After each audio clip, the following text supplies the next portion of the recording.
유럽의 중심 오스트리아. 오랜 유럽 역사의 보고인 오스트리아는 아름다운 볼거리가 가득한 나라다.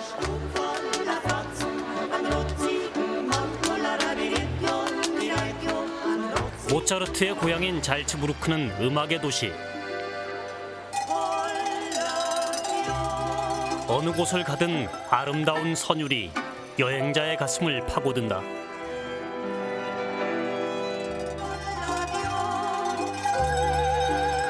알프스 아래 펼쳐진 티롤 지방의 풍경과 농부들의 푸근한 모습은 가슴을 탁 트이게 하는 또 하나의 매혹.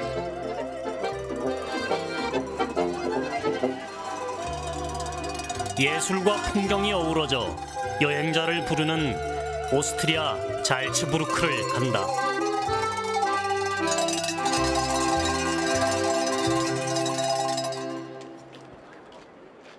내가 오스트리아 잘츠부르크에 도착했을 때 처음 느꼈던 인상은 중세 유적들이 잘 보존된 도시라는 것. 그리고 그런 과거와 현대적인 아름다움이 잘 조화를 이루고 있다는 점이다. 하지만 무엇보다도 이곳은 모차르트의 도시. 거리는 모차르트를 기억할 수 있는 것들로 가득하다.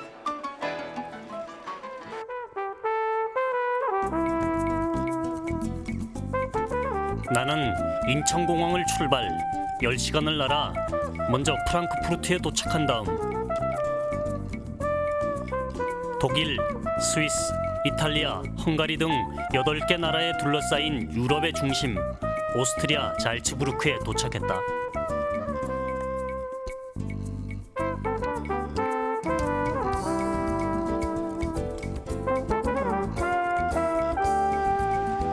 오스트리아는 한반도 면적의 약 5분의 2, 인구 약 810만의 작은 나라지만 서유럽과 동유럽의 가교 역할을 담당해온 나라다.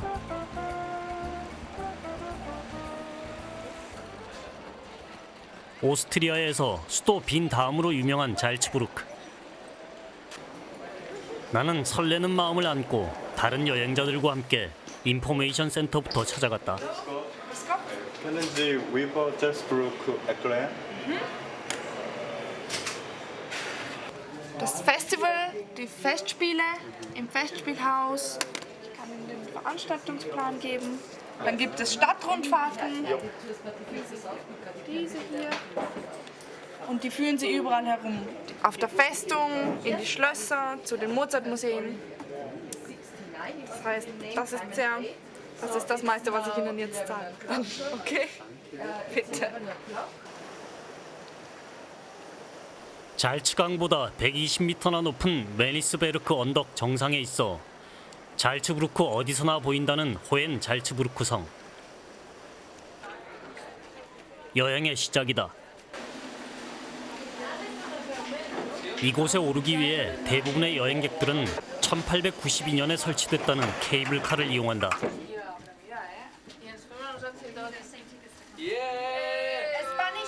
Spanish people from Catalonia with love. 역시 오스트리아는 여행객의 도시. 스페인에서 온 젊은 친구들이 한국인인 날 알아보고 반가움을 표시한다. 케이블카로 오르는 시간은 약 15분. 창밖으로 보이는 풍경도 일품이다.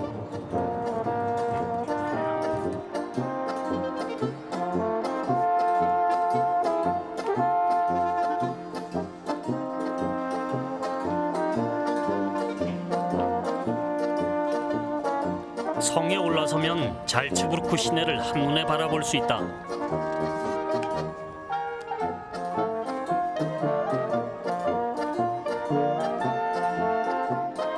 카푸치노 수도원, 잘츠부르크 대성당,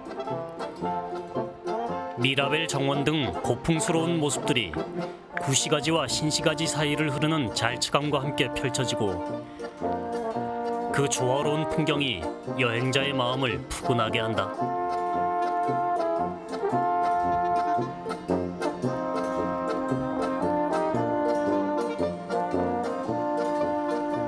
호엔 잘츠 잘츠부르크 성은 중부 유럽에서 파손되지 않고 보존된 성체 중 최대 규모를 자랑한다.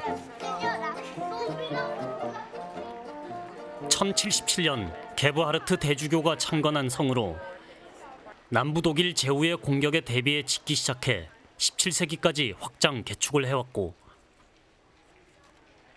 레오나트 코이샤흐 주교에 의해 현재의 모습으로 완성되었다.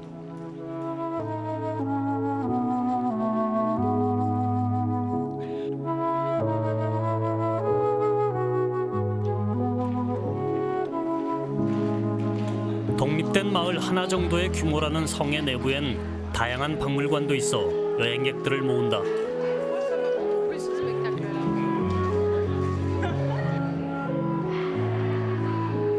성의 바깥을 향한 채 중세 모습 그대로 남아있는 대포는 국경을 맞대고 있는 바이에른 뮌헨의 침략에 대비해야 했던 당시의 역사를 말해준다.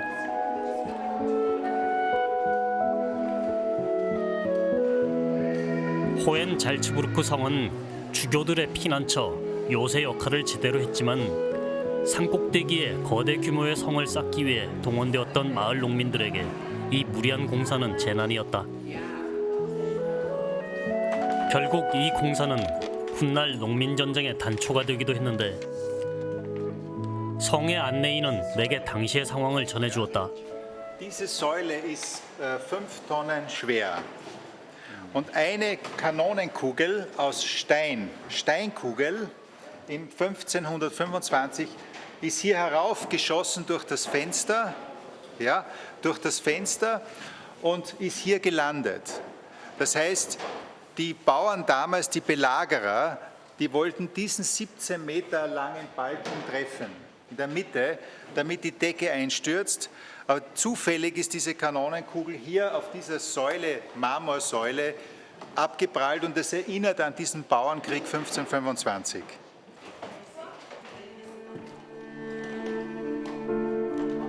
성의 중앙에 있는 대주교의 거실에는 천장과 벽 일부에만 당시 막강한 권력을 쥐고 있었던 대주교의 화려한 흔적이 남아있을 뿐 내부는 텅 비어 있었는데 그 이유는 이 성을 함락시킨 유일한 인물이었던 나폴레옹이 이 안에 있던 문화재를 모두 프랑스로 가져갔기 때문이라고 한다.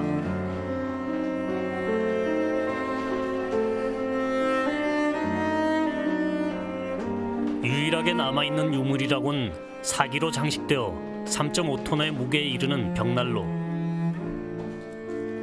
너무 무거워 나폴레옹이 가져갈 수 없었다는 벽난로만이 쓸쓸히 여행자를 맡고 있었다.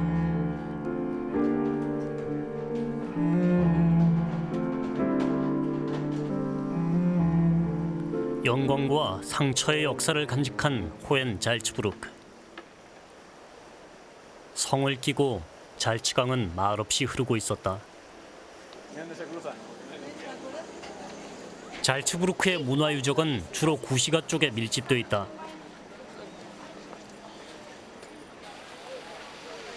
호엔 잘츠부르크 성을 내려와 가장 먼저 만나게 되는 것은 서유럽 최대 성당이라 불리는 잘츠부르크 대성당. 744년에 세워진 후 1181년부터 20년에 걸쳐 후기 로마네스크 양식으로 증축됐는데 균형 잡힌 두 개의 탑, 정면 입구의 조각상들이 눈길을 끈다.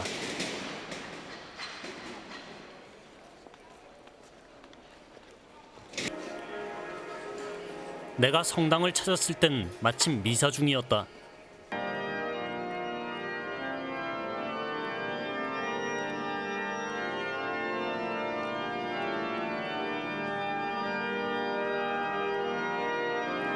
웅장한 성당 내부와 그 안에 울려 퍼지는 성가대 합창 소리.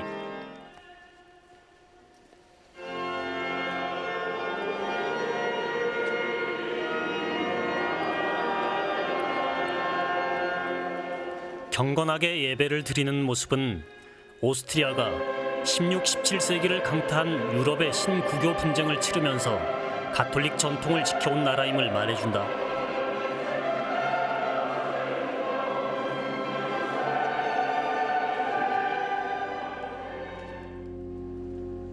성당 내부의 구석구석은 화려하고도 아름답다.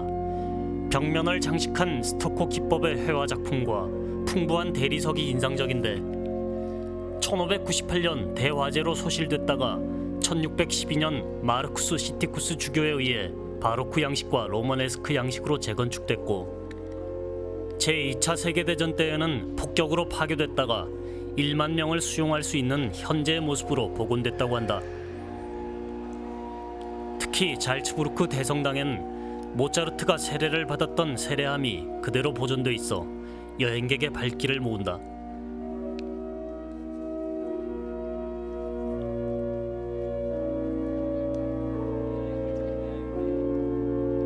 성당 입구 쪽 위층과 같은 높이의 벽면을 병풍처럼 두르고 있는 6천 가닥에 달한다는 파이프 오르간도 유명한데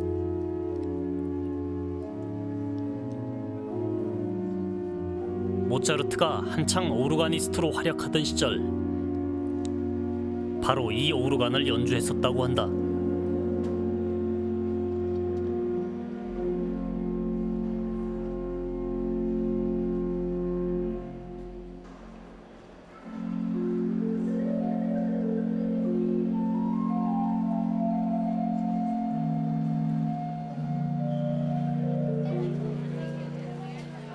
잘츠부르크 구시가에서 가장 많은 사람들이 몰리는 곳은 단연 쇼핑의 거리로 유명한 거트라이더 거리.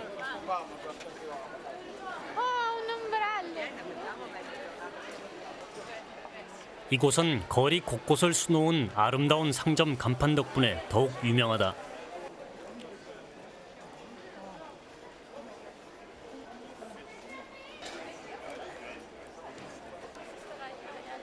잘츠부르크의 아이콘이 된 금속 장식 간판들.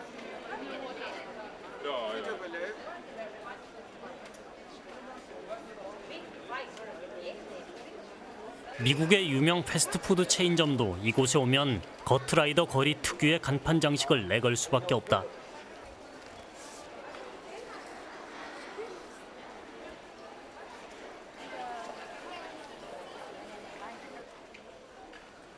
특히 이곳의 간판은 무엇을 파는 상점인지 글자를 모르는 사람이라도 쉽게 알아볼 수 있도록 상점의 특징을 장식해 놓은 것으로 유명하다.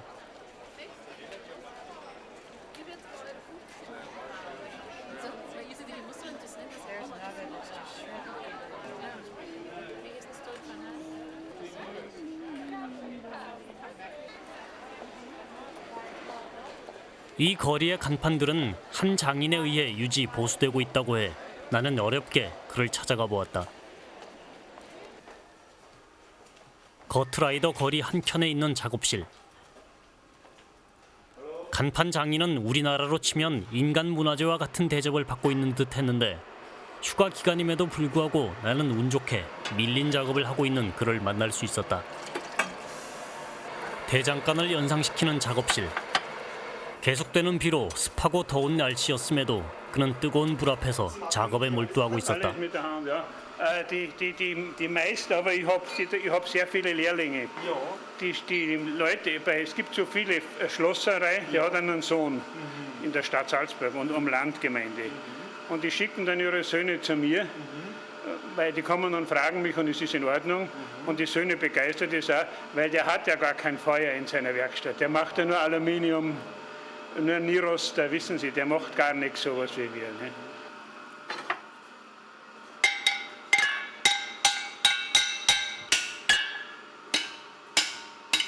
아름답고 섬세한 결과물도 투박하고 힘든 과정을 거친 후에야 완성된다.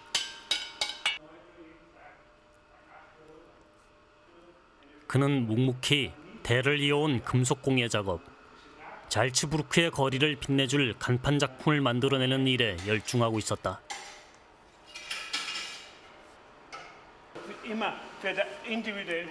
그는 뭔가를 보여주겠다며 나를 다른 방으로 안내했다. Wir machen zum Beispiel verschiedenen Arten die Lampen mit von Hirsch weg, mit Hirsch, mit allem Möglichen halt nicht. 거트라이더 거리의 간판은 특별한 요청이 없는 한 그의 창작에 의해 만들어진단다.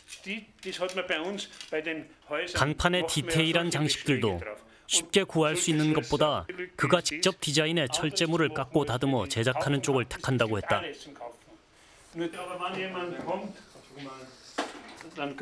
자신과 인연을 맺은 특별한 사람에게만 주는 것이라며 그는 자신이 직접 알프스의 약초들로만 만들었다는 음료를 내게 보냈다. Ich fahre auch, aber trotzdem tue ich mal viel rein.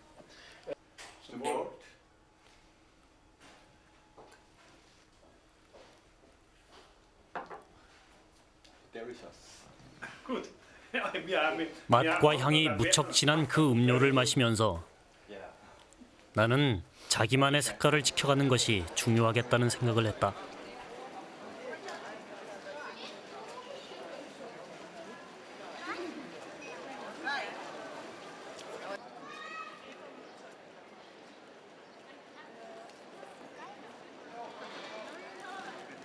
걷는다는 것은 가벼운 차림을 하고 열린 공간에서 많은 사람들을 만나는 일이다.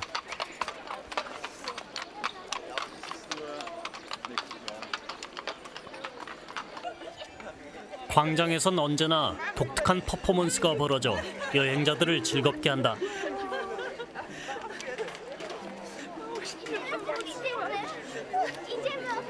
한쪽에선 배낭여행 중이라는 대학생들이 연주를 하고 있었는데 자연의 소리와 어울리는 음악을 추구한단다.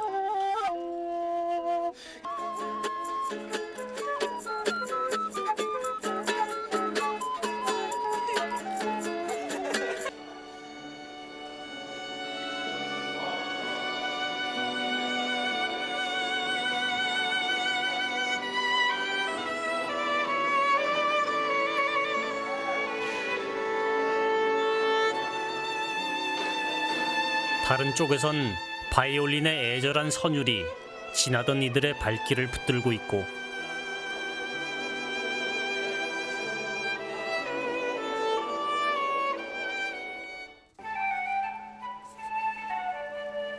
대성당 옆에선 한 플루트 연주자가 모차르트를 연주하고 있다.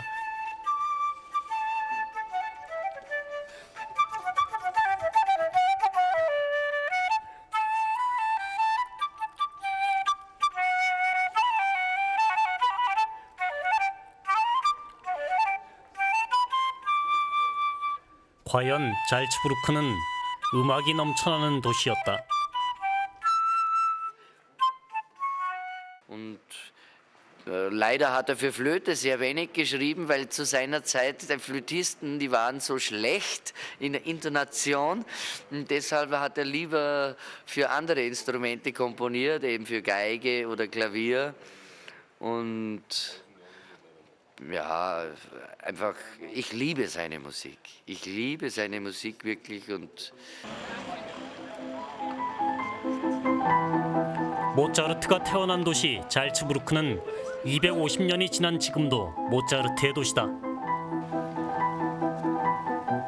모차르트는 매년 수많은 여행객들의 방문을 받는다.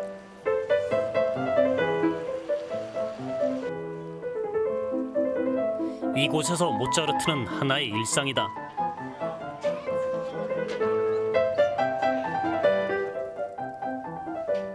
경제적으로 쪼들리며 살았었다는 모차르트. 그러나 현재 잘츠부르크는 모차르트 관련 상품으로 천문학적인 경제적 이득을 보고 있다. 음악과 아무 상관없을 것 같은 모차르트 컵, 모차르트 피누, 모차르트 인형 등 관련 상품이 5천여 가지. 없는 게 없다고 보면 될 것 같다. 그중 가장 유명한 상품은 모차르트 쿠겔린이라 불리는 초콜릿. 1900년대 초에 만들기 시작했다는 이 초콜릿은 잘츠부르크를 대표하는 특산품이 됐다.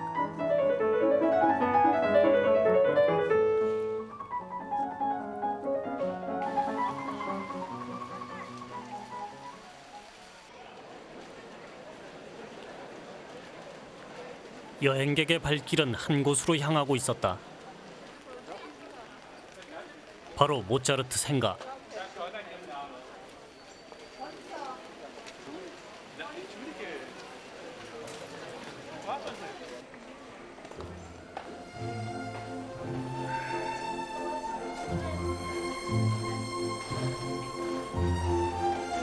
모차르트 가족이 10여 년간 살았다는 이곳엔 모차르트가 태어나 성장했던 당시의 모습이 가능한 그대로 보존돼 있었다.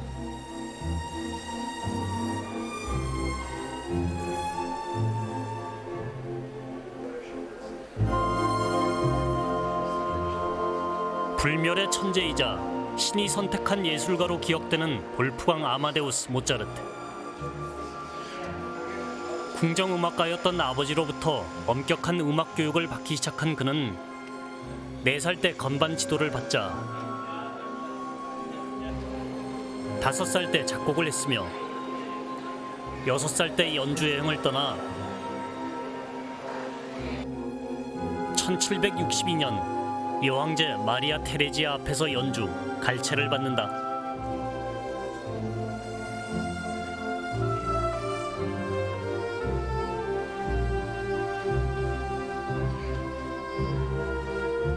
그는 11살 때 이미 여러 편의 교향곡을 작곡할 정도였고 하이든과 함께 빈 고전파 양식을 완성한다.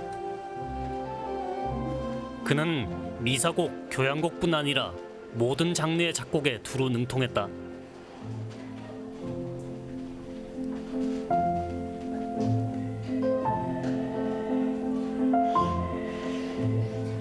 특히 그가 작곡한 오페라는 평민들 사이에서 폭발적인 인기를 누렸다.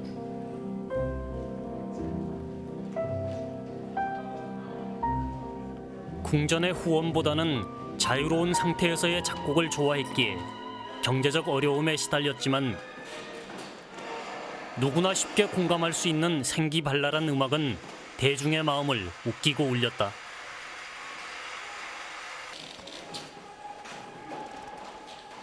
모차르트가 오늘날 끝없이 상품화되는 자신의 모습을 본다면 어떤 표정을 지을까? 35, 짧은 생애를 살고 간 모차르트. 그 순수한 음악성은 영원한 생명을 구가하고 있다.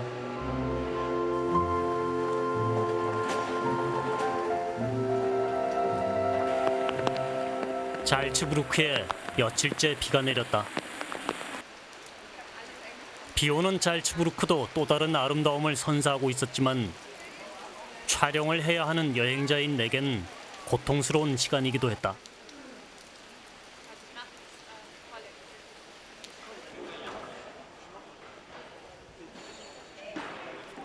모차르트 탄생 250주년을 맞아 야심찬 공연들이 많이 준비되었었는데 축제 극장 등 실외에서의 공연은 거의 취소되었다.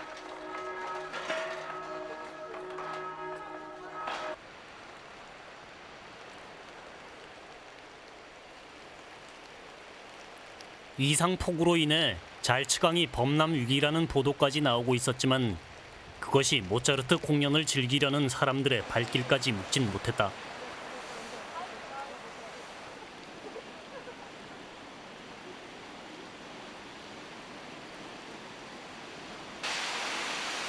나 역시 실내 공연을 찾아가 보기로 했다.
잘츠부르크의 시내 곳곳에선 하루에 적어도 10개 이상의 모차르트 실내 공연이 벌어지고 있었다.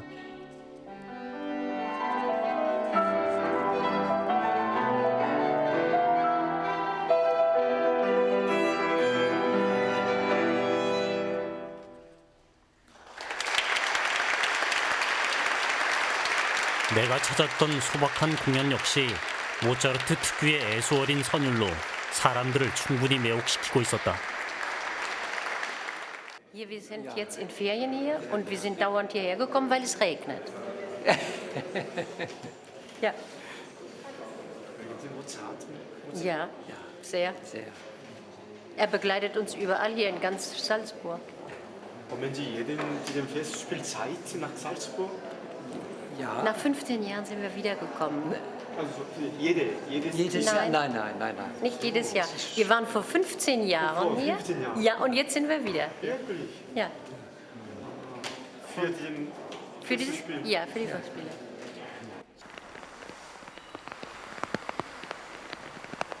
다음 날에도 비가 계속 왔다.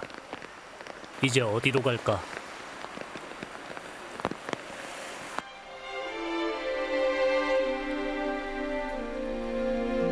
구시가지를 벗어나 신시가지에 들어서면 잘츠부르크에서 모차르트만큼이나 유명한 미라벨 정원에 도착한다. 호엔 잘츠부르크 성에 살던 볼프 디트리히 대주교가 1606년 자신이 사랑했던 여인 살로메를 위해 지었다는 미라벨 정원. 바로크 건축의 대가였던 요한 피셔 폰 에를라흐가 조성한 이 정원은 빼어난 조경으로 세계인의 사랑을 받고 있다.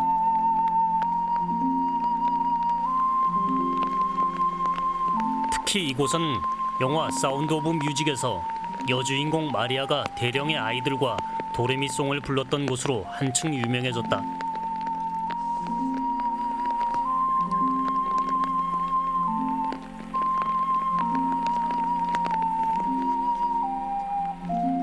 내 어린 날 가슴을 부풀게 했던 뮤지컬 영화 사운드 오브 뮤직.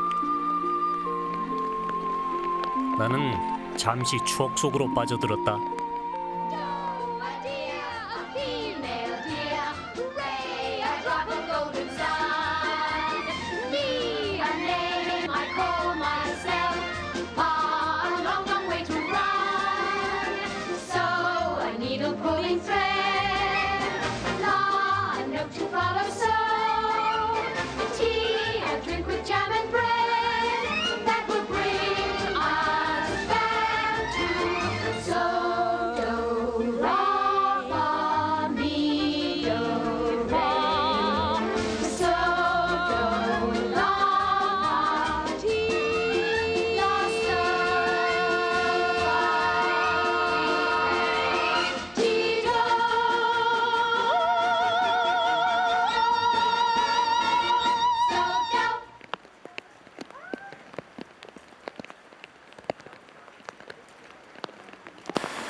잘츠부르크는 오스트리아의 도시 중 1인당 소득이 가장 높은 부자 도시. 잘츠부르크가 그런 영화를 누릴 수 있었던 것은 백색의 금이라 불렸던 소금 광산을 보유하고 있었던 까닭이다. 나는 그 소금 광산을 가보기로 했다. 소금 광산으로 가는 길에 유럽의 비경이라 불리는 잘츠 카메르 구치에 닿는다.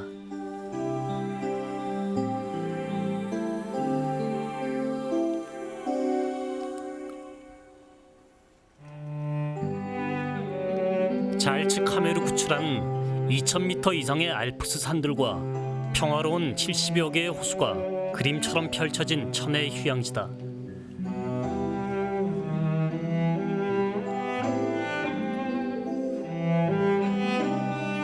그곳에 여러 개의 소금 광산이 있는데 나는 한라인 지역의 잘츠 왈튼, 소금 세계라는 뜻의 한 체험장에 직접 들어가 보기로 했다.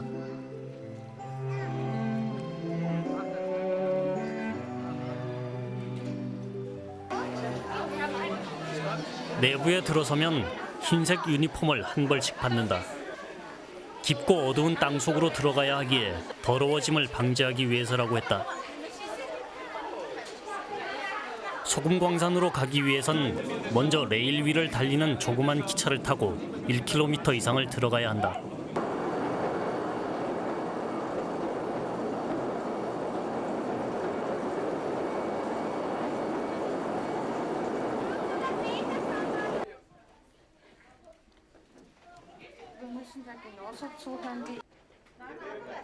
소금 광산의 입구에는 옛 광부들이 안전을 빌었다는 성 루퍼트 조각상이 눈길을 끌었다.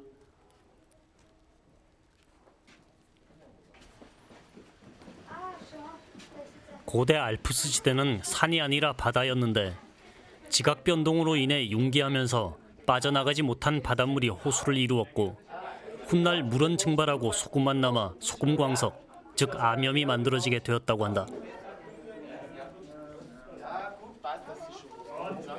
다음은 옛 광부들이 실제로 이용했었다는 소금광산 썰매 코스.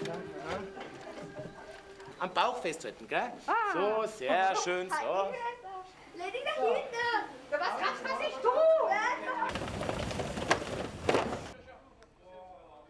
이색적인 체험이 아닐 수 없다. 지하 200m 이상인 곳에 주 경계라는 간판과 함께 오스트리아와 독일의 국경 표시가 있다.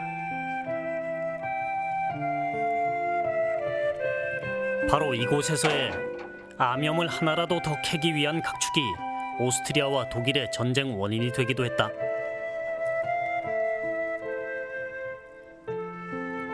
바다가 없는 내륙 국가에서 소금 광산은 무엇보다도 귀한 경제의 꽃이었던 것이다.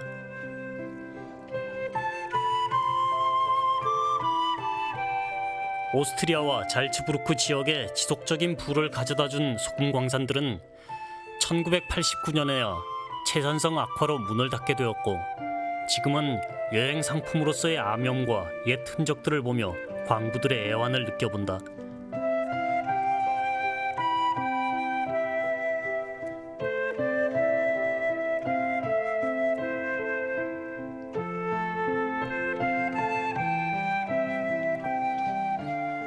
한 나라와 도시의 흥망의 열쇠였던 소금.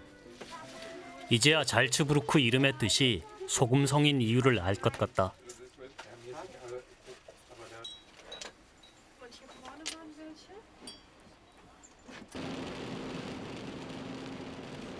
비는 계속 내리는데 나는 잘츠부르크에서 자동차로 약 1시간 반 거리 티롤주의 주도인 인스부르크로 향했다.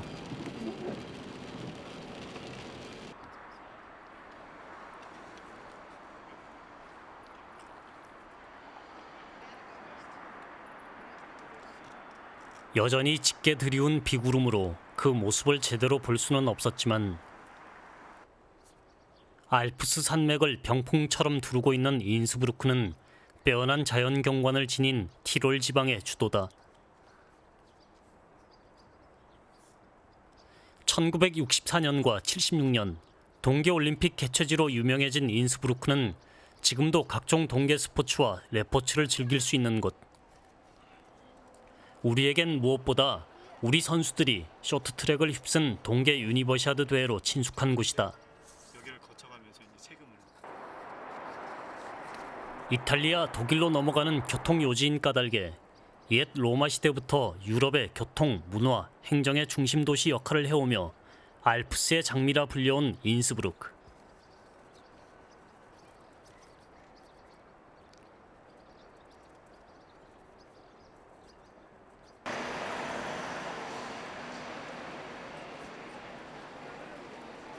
시내에 들어서자 합스부르크 왕가 시대 특유의 파스텔톤 건물들이 인상적인데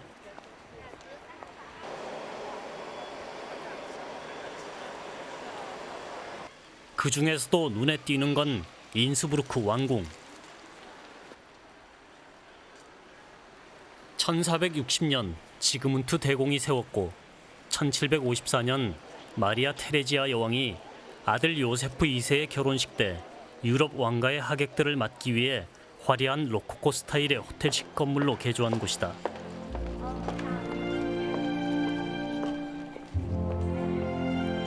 당시 모습 그대로 보존돼 있는 내부로 들어서면 여제 마리아 테레지아의 숨결을 그대로 느낄 수 있다.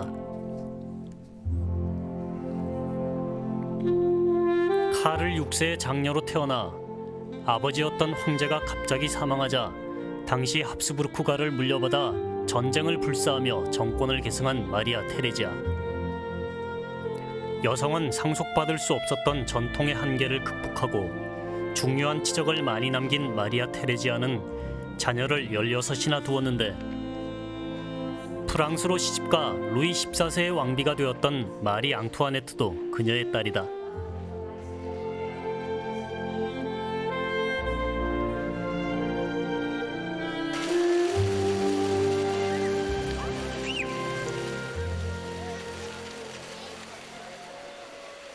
알프스산을 배경으로 펼쳐진 인스부르크의 시내 중심에 위치한 마리아 테레지아 거리. 여행객들이 가장 많이 모여드는 곳이다.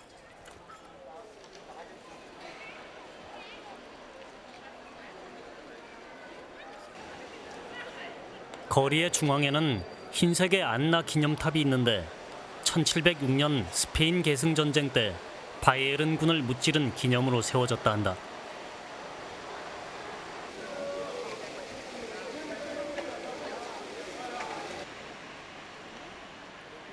거리의 끝에는 마리아 테레지아 여왕이 파리의 개선문을 축소해 만든 개선문이 있다.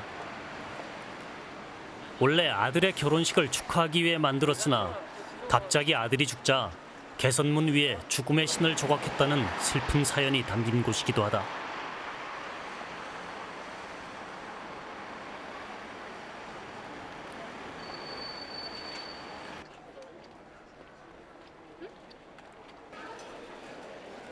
마리아 테레지아 거리를 조금 벗어나 왕궁의 뒤편 구시가 거리를 걸으면 아기자기한 유적들을 감상할 수 있다.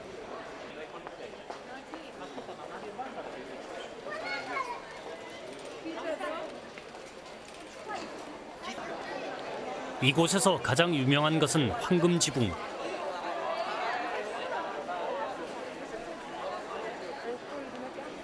합스부르크 왕과 막시밀리안 황제의 결혼식을 계기로 2657장의 금박 지붕을 입혔다는데 내부는 막시밀리안 황제 박물관으로 꾸며져 있다.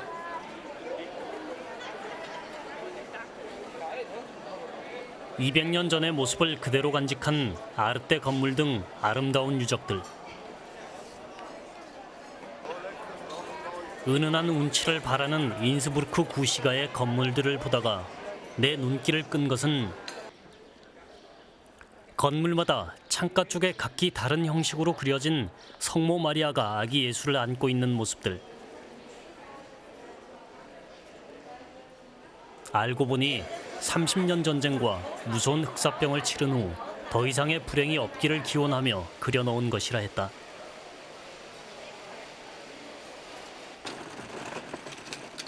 우연히 전통 복장을 입고 옛날 대포를 끌며 걸어가는 무리를 만났다.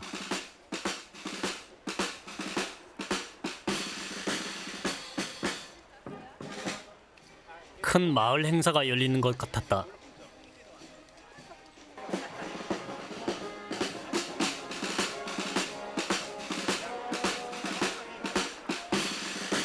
행렬을 뒤따라 가보니 티롤 지역 한 농부의 60세 생일잔치.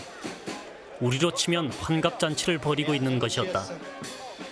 마을 사람들이 전통 의상을 입고 모여들었다.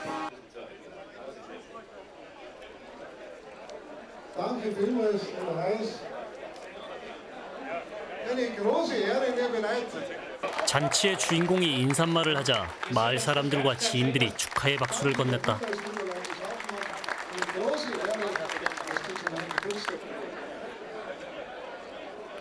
그런데 갑자기 이 60세 생일잔치에 카메라 취재진이 몰려들었다. 취재진 사이로 보인 인물은 놀랍게도 독일의 축구 영웅 베켄바우어였다.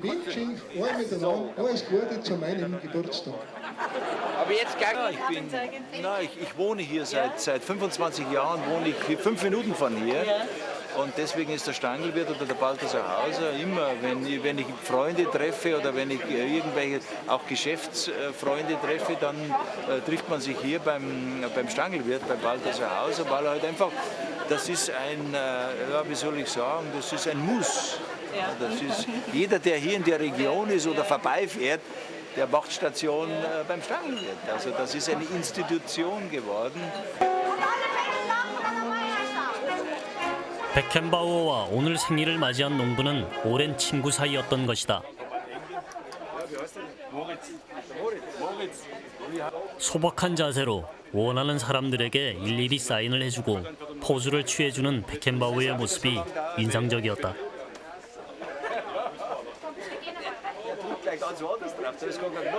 Sie kennen sich aus, Sie haben mich aufgeklärt.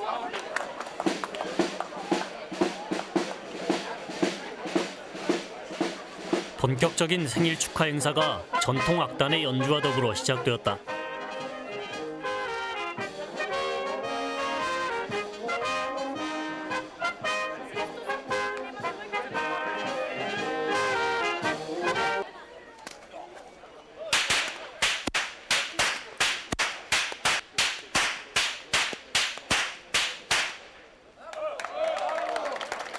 잔치의 주인공은 자신들의 전통을 무척 소중히 여기는 것 같았다.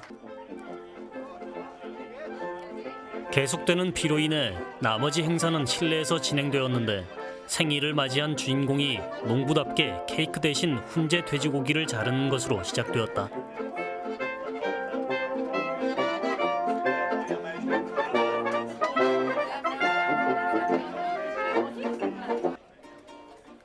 초대된 손님 역시 대부분 농부들이었는데 그중 한 농부 부부가 준비해온 축가를 들려주었다.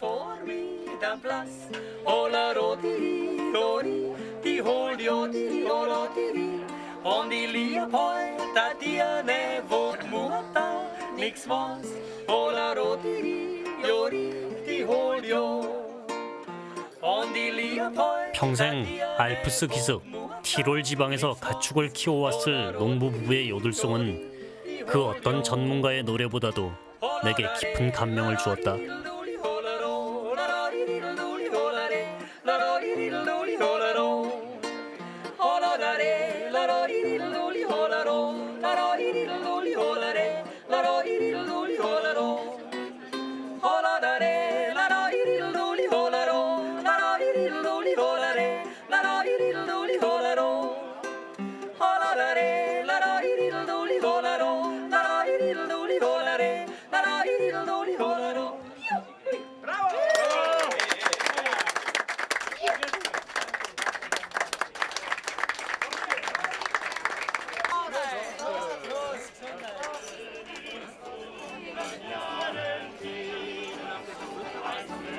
티롤 지방에서의 잊을 수 없는 밤이었다.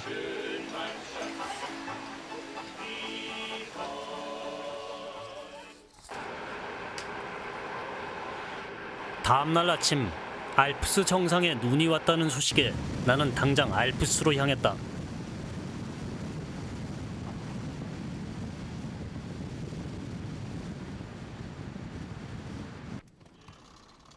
산에 오르던 중 나는 차를 세울 수밖에 없었다. 저 멀리 난데없이 등장한 솥대들 때문이었다. 이곳 티롤 지방은 봄이 되면 자신의 소에 표시를 한 다음 방목을 하고 가을쯤에 찾아가는데 방목된 소들은 서로 무리를 지어 알프스 산등성이를 자유로이 다닌다고 한다. 주로 산을 돌아다니지만 간혹 이렇게 마을 도로 위까지 내려오기도 하는데 푸른 알프스 초원을 마음껏 누빌 은빛 솥대의 자유로움이 머릿속에 그려졌다.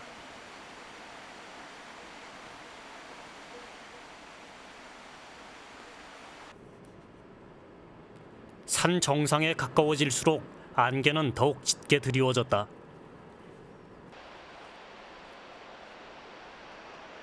도로 옆 절벽 곳곳에 폭포가 펼쳐졌는데 이것은 알프스의 만년설이 녹아내린 물로 만들어진 것이라고 한다.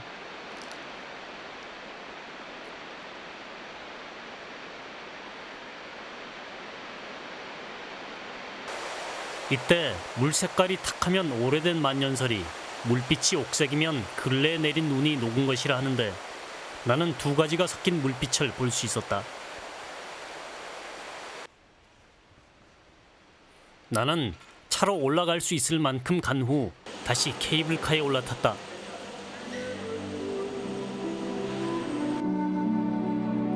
티롤 정상으로 향하는 케이블카는 알프스의 짙은 구름 속으로 나타나고 사라짐을 반복했다.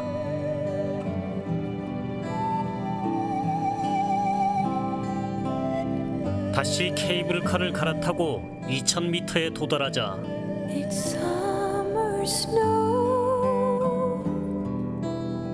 파란 하늘, 눈부시게 하얀 눈밭이 눈앞에 펼쳐졌다.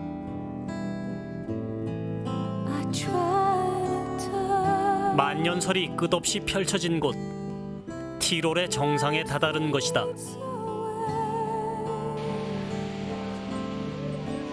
나는 어느새 한겨울 속에 도착해 있었다.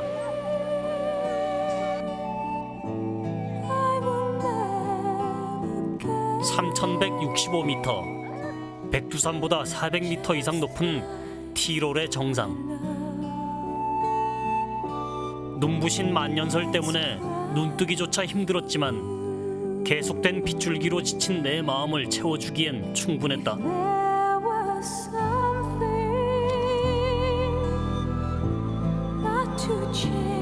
Ja, das wechselt hier immer. Wenn es etwas kalt ist, wenn eine kalte Witterung ist, dann haben wir über 2.500, 3.000 Meter immer Schneefall. Das ist, ja, das passiert auch im Sommer. Der neue Schnee, ja, das ist nur hier oben, natürlich. Das deckt wieder alles Schmutzige, alles zu. Und ja, das ist hier so üblich. Also das ist das ist jedes Jahr so und immer so. 오랜 여름더위와 비에 지친 많은 이들이 알프스 정상에 새로 내린 눈과 햇살을 온몸으로 즐기고 있었다.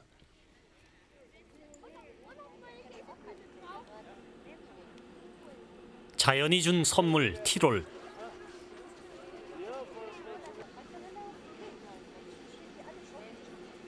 이곳은 산 밑과 또 다른 세상이었다.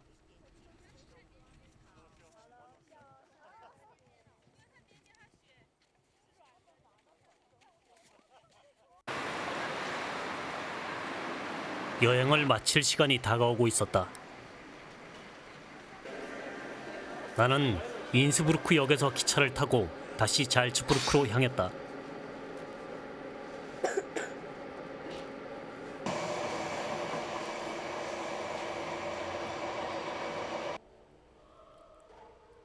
다시 찾은 잘츠부르크엔 여전히 비가 내렸고 도시는 여전히 모차르트 탄생 250주년을 축하하는 공연으로 가득했다.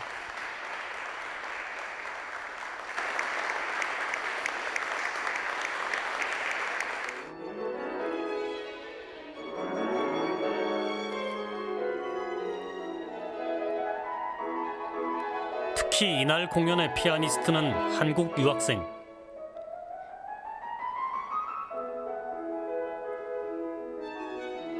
그 사실을 모르고 입장했던 나는 가슴이 더욱 벅차올랐다.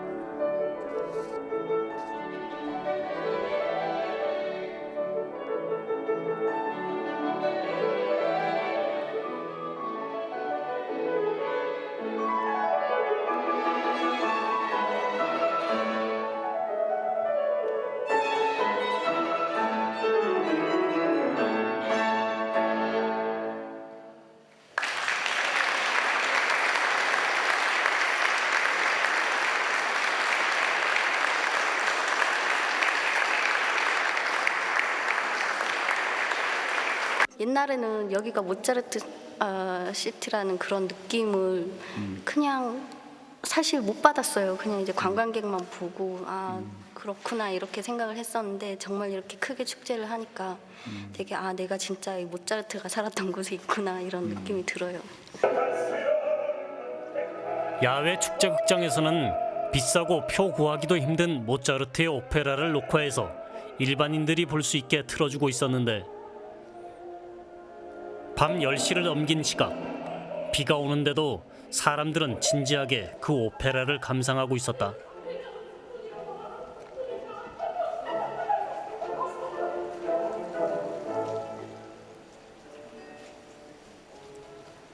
문화란 무엇이고 어떻게 향유하며 어떻게 제공되어야 하는지를 새삼 생각하게 하는 밤이었다.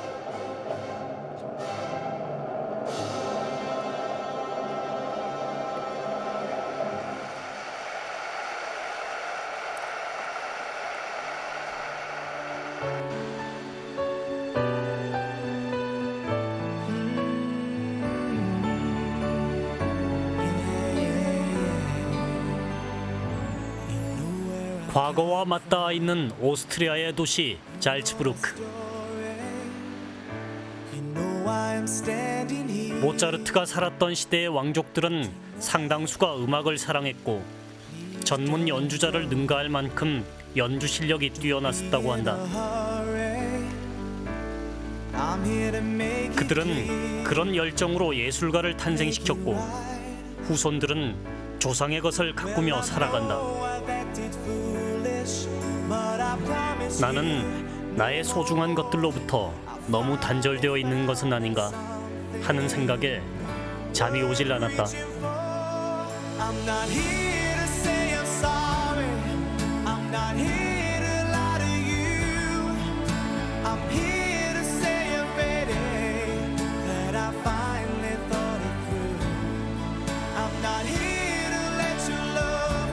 다음 날 아침 서둘러 공항으로 떠나오는 길. 거리에선 여전히 젊은이들이 연주를 하고 있었는데 공명이 빈 신년 음악회에서 빠지지 않고 연주되는 라데츠키 행진곡이었다. 와우, 못 말리겠군. 오스트리아 잘츠부르크는 정녕 음악으로 가득 찬 도시였다.